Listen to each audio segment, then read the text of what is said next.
네, 안녕하십니까. 김용태입니다. 오늘 오전 10시 그러니까 대략 한 5, 6분 후부터 윤석열 대통령 추가 경정 예산안에 대한 시정연설이 진행될 예정입니다. 본회의를 열어서 국회 시정연설이 진행될 예정입니다. SBS 유튜브 채널을 통해서 여러분과 함께 지켜보도록 하겠습니다. 오늘 오전 10시에 본회의가 예정돼 있고요. 지금 보시는 모습은 본회의장의 실시간 화면입니다. 지금 민주당 쪽 의원들은 꽤 많이 들어와서 착석해 있는 상황 보실 수 있고요. 국민의힘 쪽 좌석도 서서히 채워 나가고 있는 모습 보고 계십니다. 지금 이 시각 현재 국회 본회의장 모습 보고 계십니다. 박병석 의장석은 지금 비어 있는 상태인데 아마 잠시 후에 대략 5분 정도 후면 의장이 올라와서 개의를 하고 시정연설이 진행될 예정입니다. 윤석열 대통령이 하는 첫 번째 시정연설이죠. 윤 대통령은 우리 사회가 당면한 위기를 극복하기 위해서 초당적 협력이 필요하다. 그리고 협치를 통해서 위기를 극복해 나가자. 이런 메시지를 시정연설에 담을 것으로 알려졌습니다. 시정연설은 추가 경정 예산안 심사에 앞서서 어떤 내용으로 예산안을 편성했는지 그리고 그 내용을 설명하면서 국민과 국회의 협조를 구하는 내용일 텐데요. 윤석열 정부는 첫 임시 국무회의를 열고 중앙정부 지출 기준으로 36조 4천억 원, 지방 이전 재원까지 합쳐서 모두 59조 4천억 원 규모의 추경안을 의결했습니다. 이걸 통해서 코로나 방역으로 피해를 본 자영업자, 소상공인 등을 지원하게 되겠죠. 윤석열 대통령의 시정연설은 이런 추경안의 대략적인 내용을 소개하면서 국회에서 신속히 통과시켜 달라 이런 메시지를 담게 됩니다. 구체적으로 어떤 내용이 담길지는 잠시 뒤에 지켜보기로 하지요. 그리고 오늘 또 하나 관심사가 과연 추경안에 대한 협조 요청 말고 한덕수 국무총리 후보자 임명 동의안 등에 대한 처리 협조도 직접적으로 요청할지 아니면 돌려서 말할지 아니면 언급을 안 할지 이 부분도 함께 지켜보시면 재미있을 것 같습니다. 지금 민주당 쪽 좌석은 꽤 많이 차 있고요. 국민의힘 쪽도 이제 자리가 거의 들어서 있습니다. 대통령이 입장할 때 박수 소리가 나올지 또 오늘 연설 도중에는 어떤 분위기가 연출될지 끝나고 의원들과 일일이 악수하는 모습이 나올지도 함께 지켜보시면 좋을 것 같습니다. 윤석열 정부가 출범한 지 대략 일주일, 화요일에 취임식을 하고 오늘 일주일이 채 못 돼서 국회를 다시 찾아서 첫 번째 시정연설을 하게 됩니다. 잠시 뒤에 10시에 시작되는데요. 지금 시각 9시 57분이니까 이제 대략 3분 후면 회의가 시작될 것 같습니다. 제가 확인은 안 해봤습니다만 윤석열 대통령은 이미 국회에 도착해서 지금 의장 또 각 당 원내 지도부와 환담을 하고 있을 것으로 예상이 됩니다. 국회 의장석이 지금 화면 보시면 왼쪽 전광판 쪽으로 가면 국회의장실로 바로 갈 수 있거든요. 아마 그쪽에서 준비가 되면 의장이 먼저 입장을 하고 윤석열 대통령 아마 국회 그 본회의장 정문을 통해서 입장하지 않을까 싶은데요. 어떤 모습으로 입장을 하고 또 어떻게 시정연설이 진행될지 함께 지켜보기로 하겠습니다. 자, 오늘 추경안을 상정을 하면 행정안전위원회, 과학기술방송통신위원회, 환경노동위원회, 농림축산식품해양수산위원회 등 4개 상임위가 오늘 중에 전체 회의를 열어서 추경안을 상정할 예정입니다. 그리고 심사를 하겠죠. 추경안을 상정한다는 뜻은 회의에 추경안을 안건으로 정식적으로 올려놓고 이 안건이 잘 짜여졌는지 예산안이 적재적소에 잘 배치됐는지를 따져 보고요. 이렇게 일단 상임위에서 심사를 마치면 예산결산특별위 흔히 예결특위라고 하는 곳에 올라가서 종합 질의를 하죠. 그리고 예결특위에서 통과가 되면 본회의에서 의결을 하는 방식으로 추경안 심사가 진행이 됩니다. 첫 번째 추경안이고 첫 번째 시정연설이라서 윤석열 대통령이 거대 야당인 민주당 측의 협조를 구하는 내용으로 오늘 시정연설이 진행될 텐데 과연 심사 과정은 어떻게 진행될지도 아마 이후 전국에서 주요 관전 포인트가 될 것 같습니다. 지금 사실 여야 국면이 그렇게 협조적이지 않은 상황이라서 오늘 이 시정연설을 계기로 분위기가 달라질 수 있을지도 지켜보면 좋을 것 같습니다. 자, 이제 화면 왼쪽에 박병석 의장이 입장하는 모습이 보이는 것 같습니다. 화면이 작아서 제가 정확하게 확인은 안 되는데요. 이제 10시가 됐습니다. 10시가 돼서 의장석으로 아마 의장단이 입장을 하고요. 이어서 윤석열 대통령의 시정연설을 청해 듣는 순서로 진행되지 않을까 이렇게 예상해 볼 수 있습니다.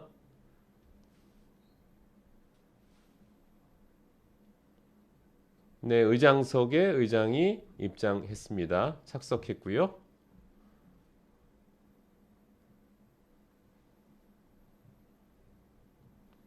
본회의장이 모처럼 가득 찼습니다.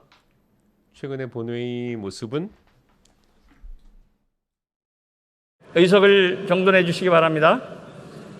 성건이 되었으므로 제2차 본회의를 기회하겠습니다. 보고사항은 회의로 기획해지도록 하겠습니다. 오늘은 2022년도 제2회 추가 경정 예산안에 대한 정부의 시정연설을 듣도록 하겠습니다. 윤석열 대통령께서 취임 엿새 만에 국회를 방문해서 첫 연설을 하시게 됩니다. 이번 대통령의 연설을 통해 앞으로 국회와 정부가 긴밀하게 소통하고 협의하는 계기가 되기를 바랍니다. 특히 이번 추경안은 소상공인에 대한 손실보상과 민생경제 안정지원에 관한 내용을 담고 있습니다. 국회와 정부가 협력하여 추경안이 원만하게 처리됨으로써 2년 넘게 코로나19를 겪은 국민 여러분이 다시 일어서고 우리 경제가 도약하는 토대가 되기를 바랍니다. 의원 여러분께서도 경청해 주시기 바랍니다. 그러면 의사일정 제1항 2022년도 제2회 추가경정예산안 및 기금운용계획 변경안 18건에 대한 정부의 시정연설을 상정합니다. 잠시 후 대통령께서 입장하셔서 연설을 하시겠습니다.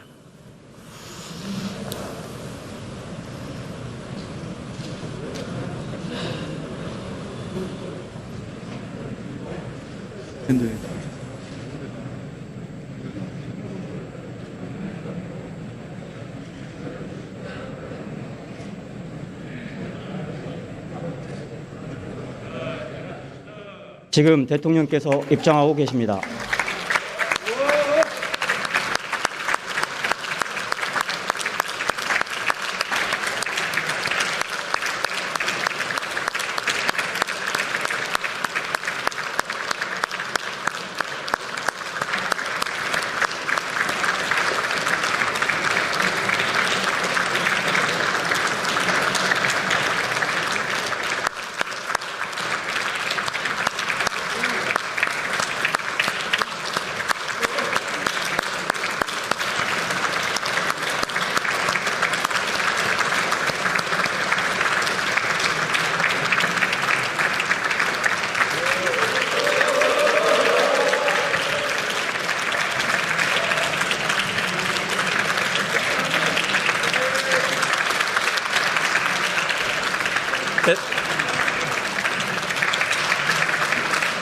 대통령님, 대통령님 의장께도 인사하시죠. 예.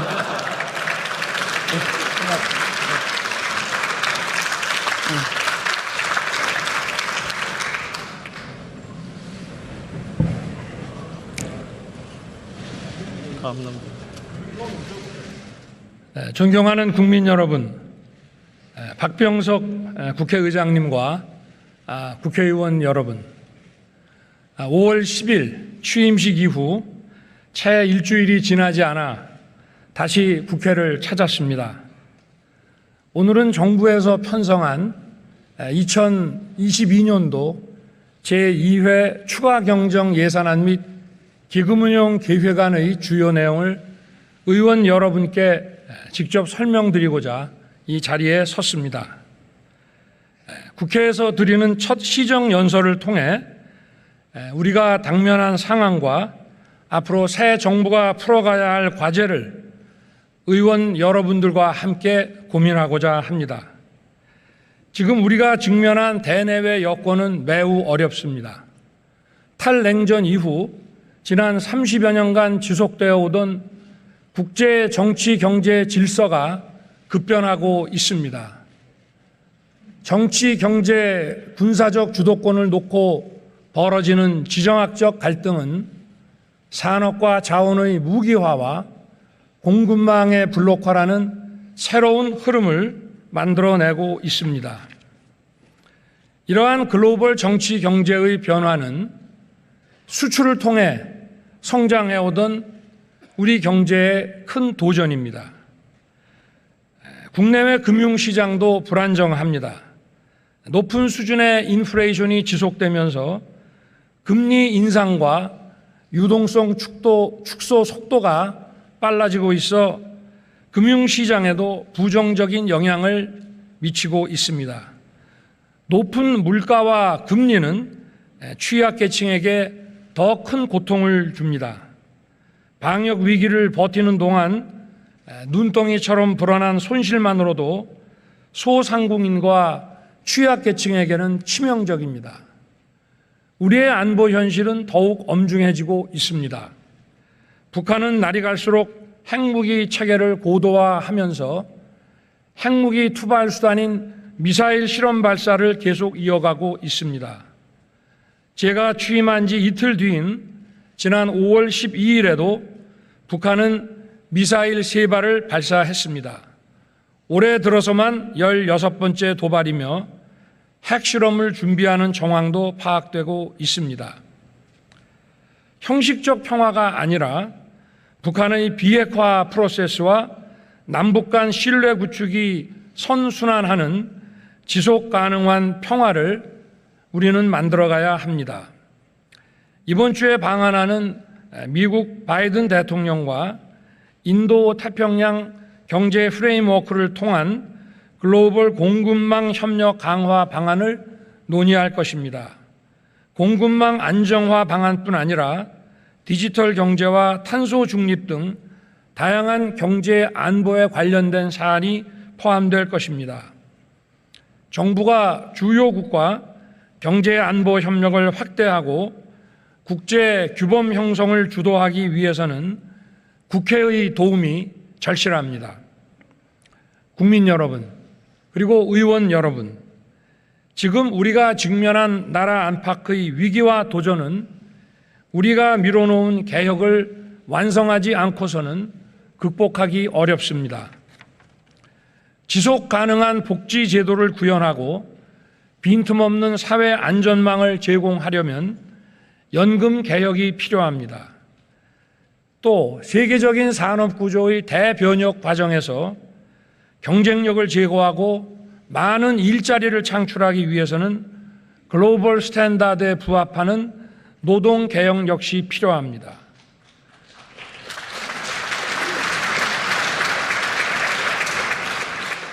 우리 학생들에게 기술 진보 수준에 맞는 교육을 공정하게 제공하려면 교육 개혁 역시 피할 수 없는 과제입니다.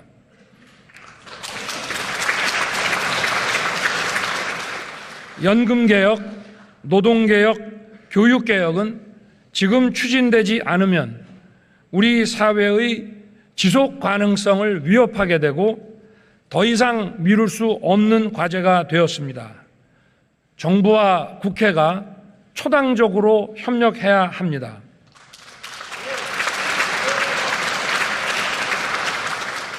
국민 여러분, 그리고 의원 여러분, 새 정부의 5년은 우리 사회의 미래를 결정한 매우 중요한 시간입니다. 우리가 직면한 위기와 도전의 엄중함은 진영이나 정파를 초월한 초당적 협력을 그 어느 때보다 강력하게 요구하고 있습니다. 제2차 세계대전이라는 절체절명의 위기 상황에서 영국 보수당과 노동당은 전시 연립 내각을 구성하고 국가가 가진 모든 역량을 총동원하여 위기에서 나라를 구했습니다. 지금 대한민국에서는 각자 지향하는 정치적 가치는 다르지만 공동의 위기를 극복하기 위해 기꺼이 손을 잡았던 처칠과 애틀리의 파트너십이 그 어느 때보다 필요합니다.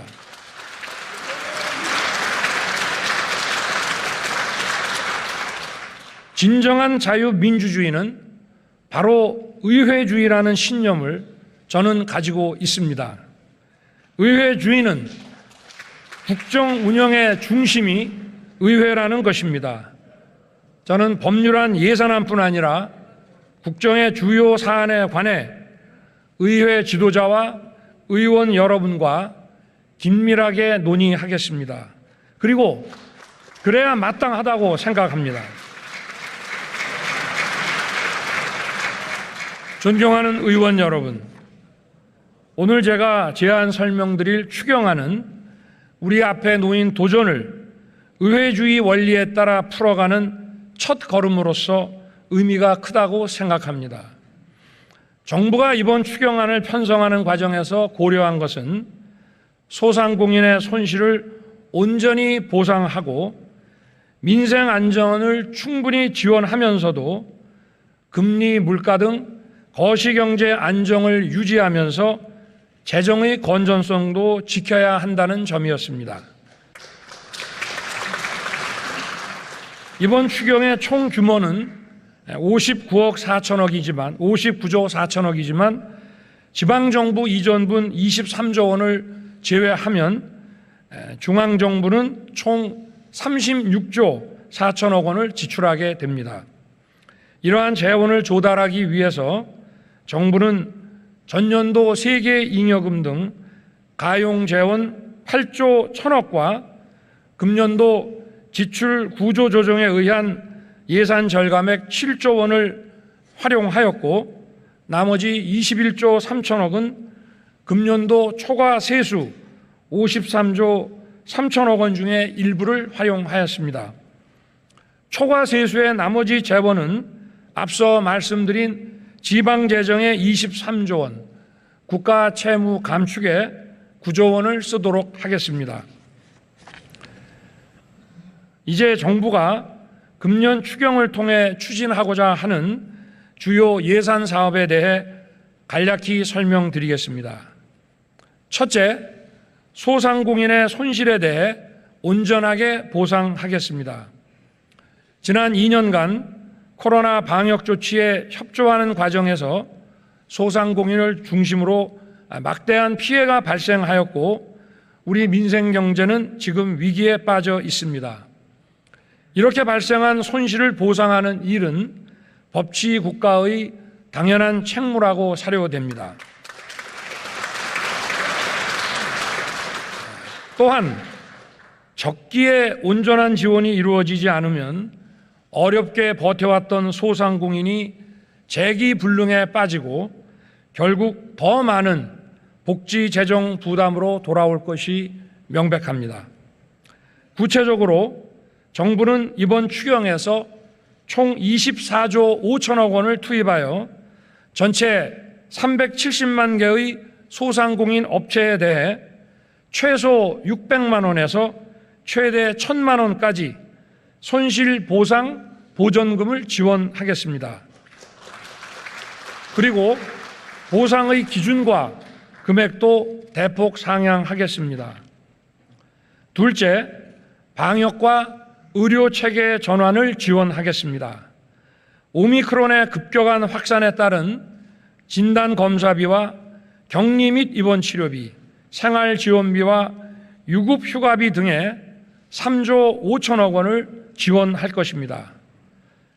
포스트 코로나 시대의 일상 복귀를 위해 먹는 치료제 100만 명분과 충분한 병상 확보 등의 2조 6천억 원을 투입하겠습니다.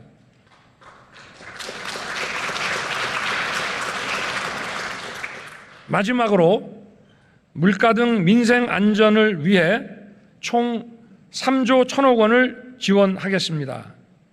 그리고 저소득층의 실질 구매력 보완을 위해 4인 가구 기준 최대 100만 원의 한시 긴급생활지원금을 총 227만 가구에 지급하겠습니다.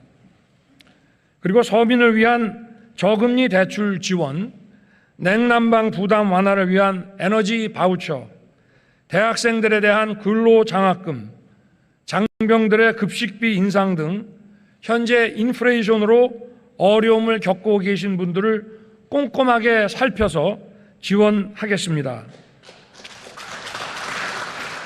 또한 손실보상의 사각지대에 있는 특수형태 근로 종사자, 프리랜서, 저소득 문화예술인, 법인 택시와 버스 기사 등 총 89만 명에게도 고용 및 소득 안정자금을 지원하겠습니다. 아울러 서민들의 장바구니 부담 완화를 위해 농축수산물 할인 쿠폰을 최대 585만 명에게 추가 지원하고 농어민에 대한 생산자금 지원을 강화하겠습니다. 이번 추경에는 산불 등 재난피해 지원을 위한 예산도 담았습니다. 정부는 산불 피해로 인한 이재민들께서 조속히 일상의 삶으로 돌아갈 수 있도록 최대한 지원하겠습니다. 존경하는 의원 여러분, 우리는 코로나 바이러스의 위협에 노출된 북한 주민에게 필요한 지원을 아끼지 않아야 합니다. 저는 인도적 지원에 대해서는 남북 관계의 정치, 군사적 고려 없이 언제든 열어놓겠다는 뜻을 여러 차례 밝혀왔습니다. 북한 당국이 호응한다면 코로나 백신을 포함한 의약품, 의료기구, 보건 인력 등 필요한 지원을 아끼지 않겠습니다.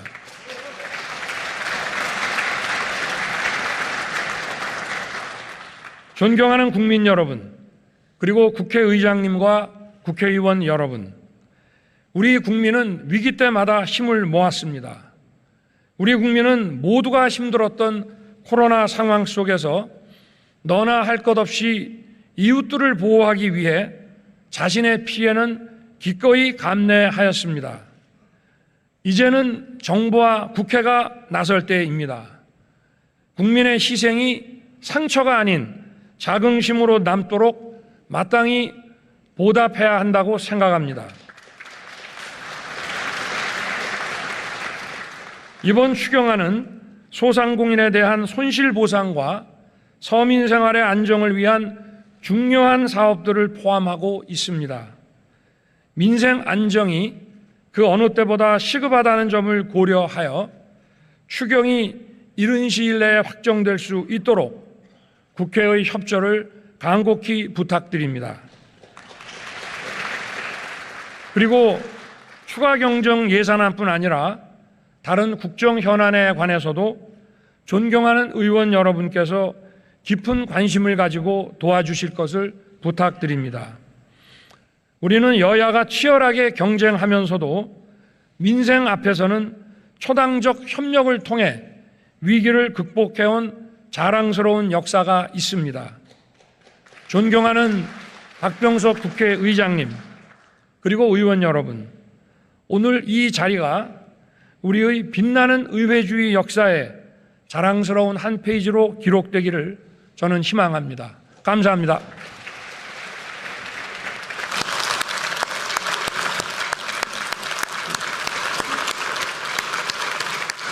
대장님.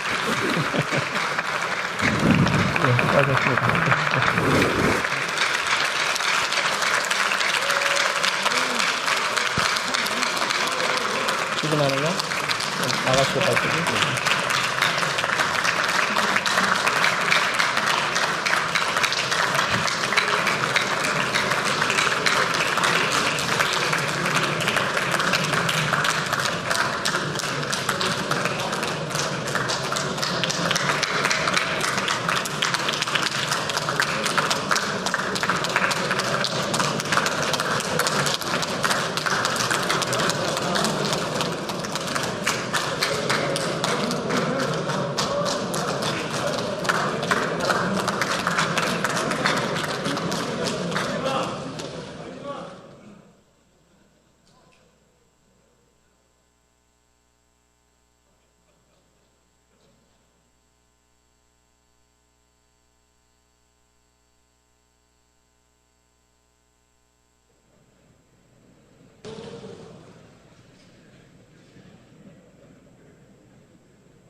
예, 오늘 회의는 이것으로 마치겠습니다. 산회를 선포합니다.